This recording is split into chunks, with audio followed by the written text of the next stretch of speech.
વિદ્યાર્થી મિત્રો, આ લેક્ચરમાં આપણે સુવાહકોનું સ્થિત વિદ્યુત શાસ્ત્ર વિશેનો અભ્યાસ કરીશું.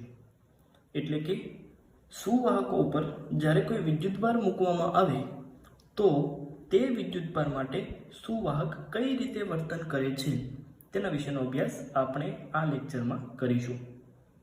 સુવાહકોના કેટલાક ગુણધર્મો જોઈએ તો, એક, સુવાહકની અંદરના ભાગમાં સ્થિત વિદ્યુત ક્ષેત્ર શૂન્ય હોય છે.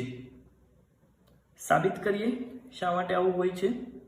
ધારો કે કોઈ બાહ્ય વિદ્યુત ક્ષેત્ર જેને મેં E એક્સટર્નલ વડે દર્શાવેલું છે.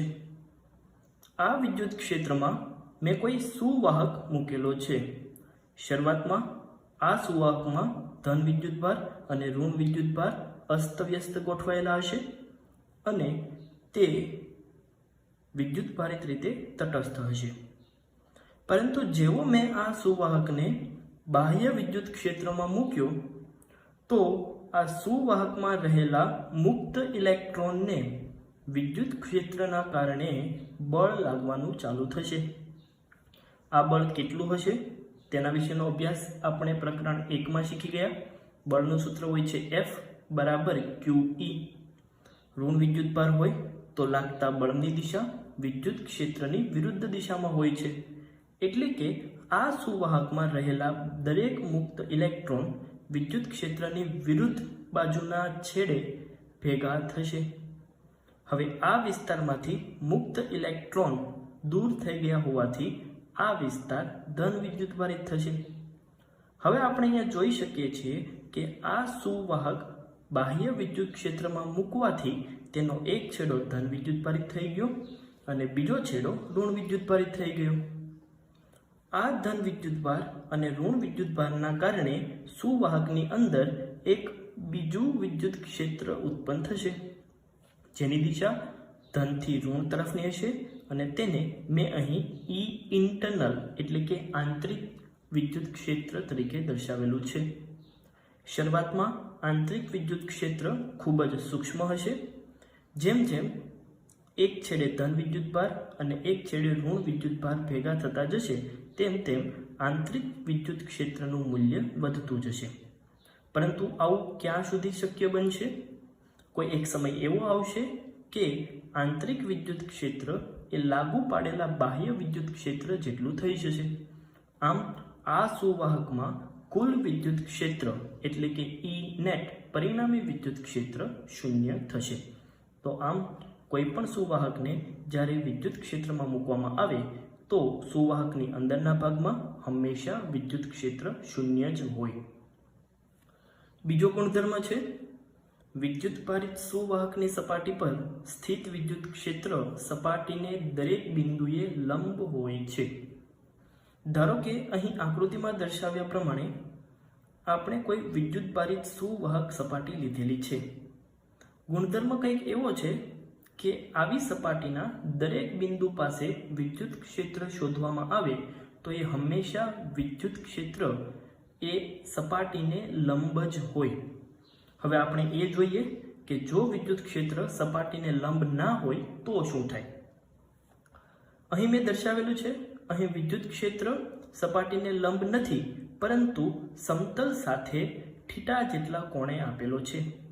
હવે આવા વિદ્યુત ક્ષેત્રના બે ઘટકોનો વિચાર કરી શકાય, E sin θ અને E cos θ. E sin θ ઘટક એ સપાટીને લંબ હોવાથી તેના વિશે આપણે અભ્યાસ કરવો નથી. બાકી રહ્યો E cos θ. આ ઘટક સપાટીને સમાંતર દિશામાં છે.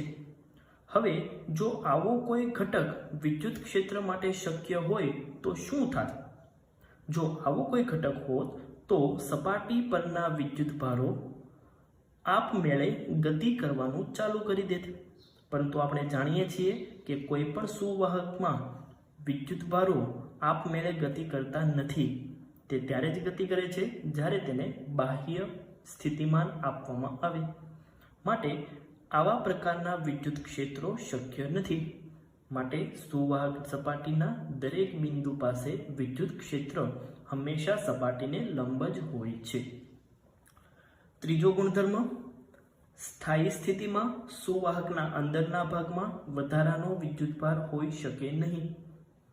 અહીં એક સુવાહક દર્શાવેલો છે, તેના પર વિદ્યુતભાર મૂકતા તે વિદ્યુતભાર સુવાહકની સપાટી પર ગોઠવાઈ ગયેલો છે.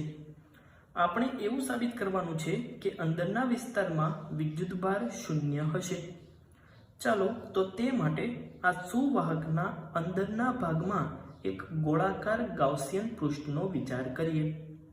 હવે આ પૃષ્ઠ સાથે સંકળાયેલા ફ્લક્સનું સૂત્ર આપણે પ્રકરણ 1માં જોઈ ગયા. ગોસના નિયમ પરથી તે ફ્લક્સ થશે ફ્લક્સ ફાઈ બરાબર સંકલન E સદિશ ડોટ dr સદિશ બરાબર q છેદમાં એપ્સિલોન 0. પરંતુ આપણે ગુણધર્મ 1માં જોઈ ગયા કે બાહ્ય વિદ્યુત ક્ષેત્રમાં મૂકેલા સુવાહકના અંદરના ભાગમાં વિદ્યુત ક્ષેત્ર શૂન્ય હોય છે. માટે આ ગૌસિયન સપાટીના અંદરના ભાગમાં વિદ્યુત ક્ષેત્ર E શૂન્ય હોય. હવે વિદ્યુત ક્ષેત્ર E બરાબર શૂન્ય હોય તો ડેલ્ટા Q અપોન એપ્સિલોન 0 પણ શૂન્ય હશે. તો આમ અંદરના ભાગમાં વિદ્યુતભાર Q પણ શૂન્ય હશે. ગુણધર્મ નંબર 4, સુવાહકના સમગ્ર કદમાં સ્થિત વિદ્યુત સ્થિતિમાન અચળ હોય છે અને અંદરના ભાગમાં તેનું મૂલ્ય સપાટી પરના મૂલ્ય જેટલું જ હોય છે.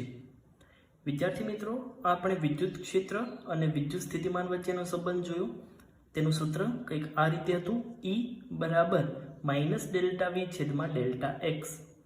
હવે જો સુવાહકની વાત કરવામાં આવે તો સુવાહકના અંદરના ભાગમાં વિદ્યુત ક્ષેત્ર શૂન્ય હોય છે. માટે E બરાબર શૂન્ય. હવે જો E બરાબર શૂન્ય હોય તો ડેલ્ટા V છેદમાં ડેલ્ટા x નું મૂલ્ય પણ શૂન્ય થાય. અહીં છેદ તો શૂન્ય હોઈ ના શકે, માટે ડેલ્ટા V બરાબર શૂન્ય થાય.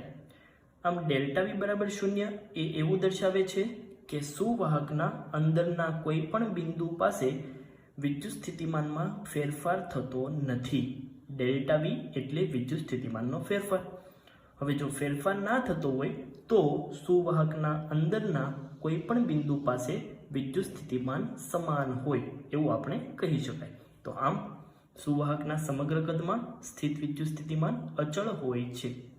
અને આ વિદ્યુત સ્થિતિમાન કેટલું હોય તો આ વિદ્યુત સ્થિતિમાન એ સપાટી પરના સ્થિતિમાન જેટલું હોય છે.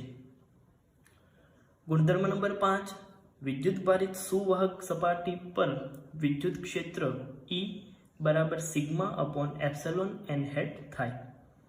આપણે વિદ્યુત ભારિત સુવાહક સપાટી માટે વિદ્યુત ક્ષેત્ર શોધવાનું છે.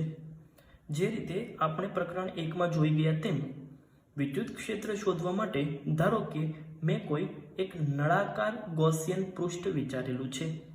સૌપ્રથમ આપણે આ સુવાહક સપાટીના નાના ભાગ માટે વિદ્યુત ક્ષેત્ર શોધીએ. ત્યારબાદ આપણે દરેક આવા નાના ભાગનો સરવાળો કરીને કુલ વિદ્યુત ક્ષેત્ર મેળવી શકીએ. હવે જો એક નળાકાર ગૌસિયન પૃષ્ઠ વિચારવામાં આવે કે જે નળાકારનો થોડો ભાગ સપાટીના અંદરના ભાગમાં છે અને થોડો ભાગ સપાટીના બહારના ભાગમાં છે. જે ભાગ સપાટીના અંદરના ભાગમાં છે તે ભાગમાં વિદ્યુત ક્ષેત્ર શૂન્ય હોય છે. માટે અંદરના ભાગમાં વિદ્યુત ક્ષેત્ર શૂન્ય. હવે જે ભાગ સપાટીના બહારના ભાગમાં છે તો સપાટી પાસે દરેક બિંદુ પાસે વિદ્યુત ક્ષેત્ર સપાટીને હંમેશા લંબ હોય છે. આ ઉપરાંત તે સપાટી પાસે તેનો ક્ષેત્રફળ સદિશ એ પણ સપાટીને લંબ હશે.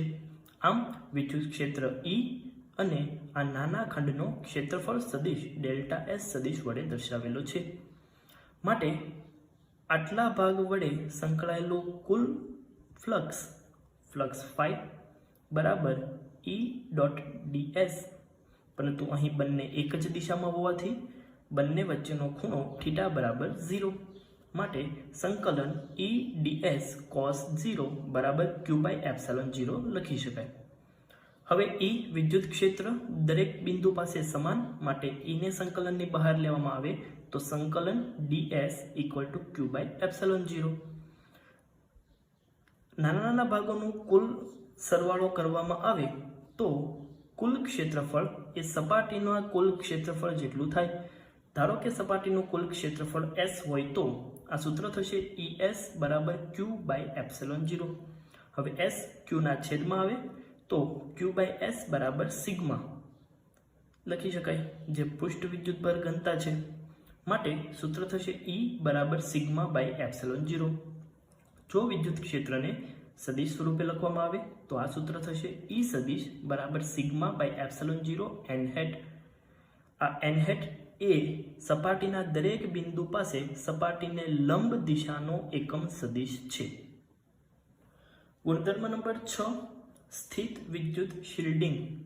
સૌપ્રથમ તો આપણે એ સમજીએ શિલ્ડિંગ એટલે શું. શિલ્ડિંગ એ કોઈ સુવાહકનો એવો ભાગ છે કે જેને વિદ્યુત ક્ષેત્ર રહિત કરવામાં આવે. હવે આકૃતિમાં દર્શાવ્યા પ્રમાણે ધારો કે મેં કોઈ વિદ્યુત ભારિત સુવાહક સપાટી લીધેલી છે. હવે આ જો સુવાહકની અંદર વચ્ચે એક બખોલ કરવામાં આવે તો આ બખોલમાં વિદ્યુત ક્ષેત્ર E બરાબર 0 થાય, કેમ કે અંદરના ભાગમાં વિદ્યુત ક્ષેત્ર 0 છે. આમ આપણે આ વિસ્તાર વિદ્યુત ક્ષેત્ર રહિત બનાવેલો છે, તો આ વિસ્તારને શિલ્ડિંગ કર્યું તેવું કહેવાય. શિલ્ડિંગનું એક બીજું ઉદાહરણ આપીએ તો જ્યારે વીજળીના કડાકા અને ભડાકા થતા હોય અને આપણે રસ્તા પર ફસાઈ ગયા હોય ત્યારે કારમાં બેસવું એ વધારે સેફ રહે છે. આવું શા માટે છે? કેમ કે બહાર જે વીજળીના કડાકા અને ભડાકા થાય છે તે વિદ્યુત ભારોનું વહન છે. તમે જ્યારે કારની અંદર બેસો છો તો કાર એક સુવાહક તરીકે વર્તે છે. કારની અંદરના ભાગનો વિસ્તાર એ એક બખોલ છે જ્યાં શિલ્ડિંગ થયેલું છે, એટલે કે અંદરના ભાગમાં વિદ્યુત ક્ષેત્ર 0 છે. આમ બહાર થતી વીજળીનો તમારા પર કોઈ પણ પ્રકારની અસર થશે નહીં.